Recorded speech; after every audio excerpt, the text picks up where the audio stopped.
Hey guys, welcome back to another week of Ticket Tuesday. I'm your host, Ron Time HD. So yeah, this is gonna be a great time. Hey guys, welcome back to episode of Ticket Tuesday. I'm Russell Time HD, and this week we watched The Bikeriders, starring Austin Butler, Tom Hardy, and Jodie Comer. This is a biker exploitation drama, whatever, and I thought it was really enjoyable. I really liked it. I really liked the story. I thought it was really cool, really interesting, really fun, really just engaging. But before I go on a little tangent about why I like this film, I'll tell you why and more back at the house. Hey! Told you to take that jacket off. You'd have to kill me to get this jacket off.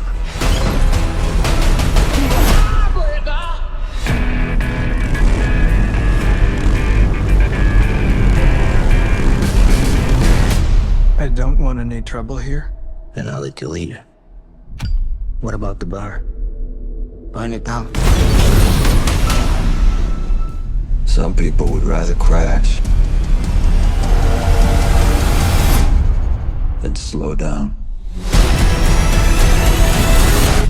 Hey guys, welcome back to an episode of Ticket Tuesday. I'm Russell Time HD, and this week we watched The Bikeriders, starring Jodie Comer, Tom Hardy, and Austin Butler. I couldn't remember his name at first.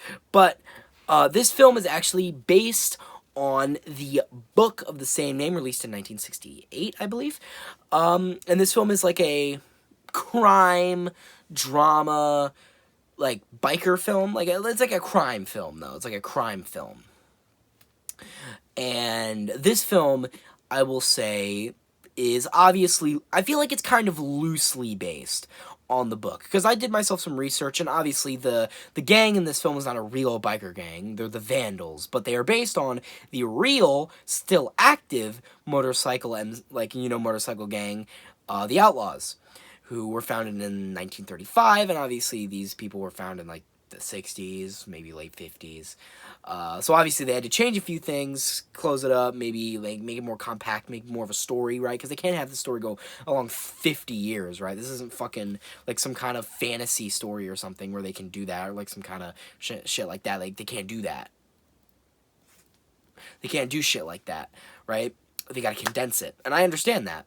So, though, guys, I could name all the differences and all the all the differences and all the things they changed. I could be here all day if I wanted to do that, but I don't, because obviously this film is just based on these events. This is not a adaptation.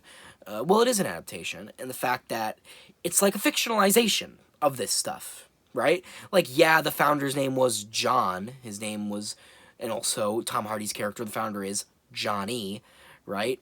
And obviously there are a couple similarities here and there, but obviously it took place in a different time frame, this and that.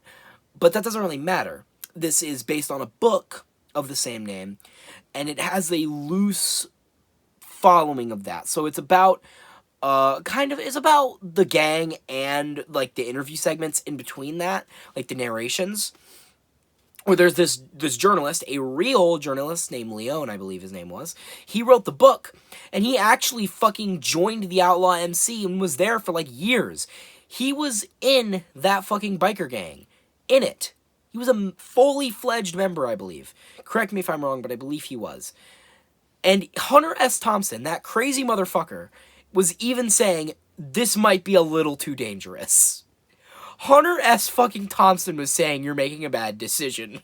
I mean, he ended up being okay. Leon is actually still alive, and he ended up being okay. But I do think it is pretty funny that Thompson, of all people, was telling him it was a bad idea. But yeah, the movie there is a journalist there. He's not the main character, but he's kind of like the guy that, like, pieces it all together, right? He's the one that's doing the interview. He's, like, seen throughout the film, right? Near the second half, they say that he left right before it all went to shit. Like, he left before it all went down, like, went bad. But, like, in the first half of the movie, he's, like, there with the gang. He's talking to them, interviewing them, like, taking pictures of them, doing all this stuff. And it's really cool, because, like, it's like, oh, this was what might have actually been going on while Leon's or whatever was with them and interviewing them and taking pictures and being told stories and shit. Like, it's really, really interesting. But also, there is the narration aspect. And something I didn't expect is that this film is being told as, like, it's all of it has already happened. Right? Like, so, Comer's character, she is actually, telling these stories to the journalist.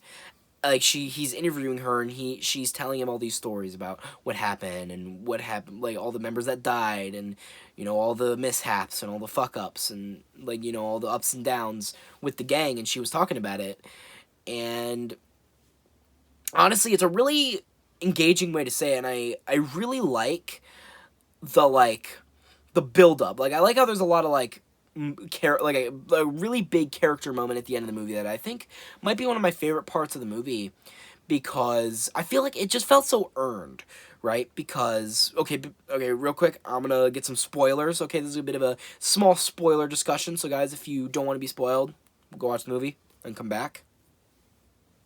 You have been warned.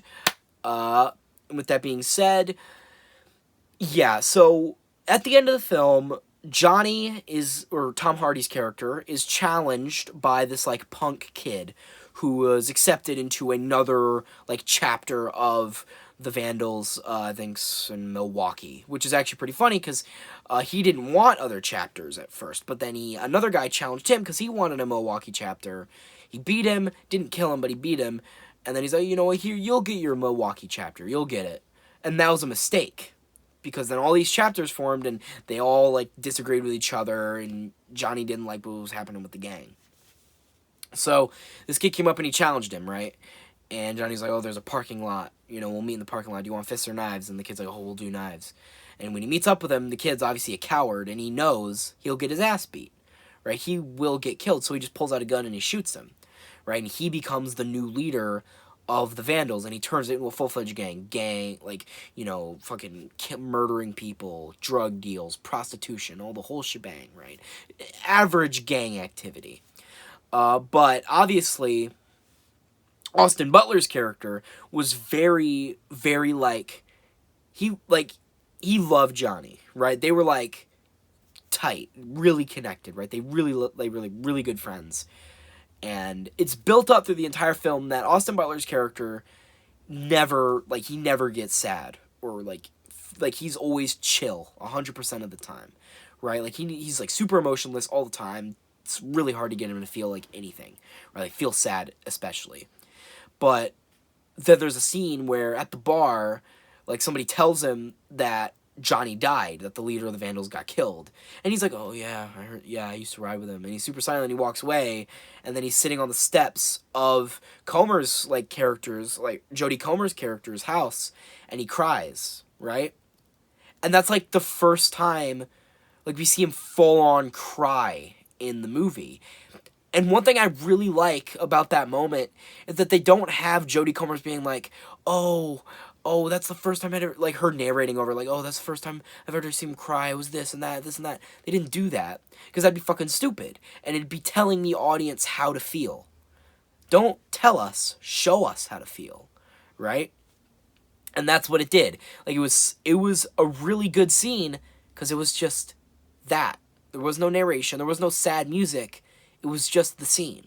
And I like that, like, it showed how the audience should feel, right? Wasn't forcing any emotion onto us, and I loved it. It was probably the most emotional moment of the movie, right?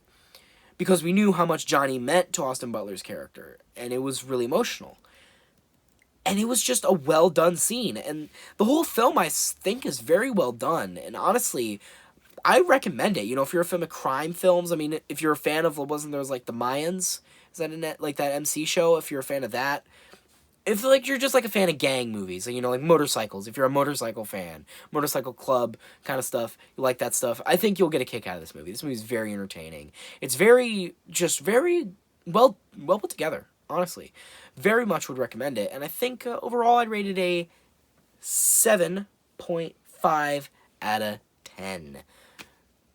And, yeah. I think I've said what to say. I think I've said in peace. So, guys, I hope you like this video. Share with friends. Subscribe to notifications on. Comment down below how much you liked it. But, You guys know how it goes. I don't really want to say that. I really meant to say, if you guys hated this video, unsubscribe, disrespect, hate me in the comments. I've been Time HD. Off to ride on my Harley Davidson.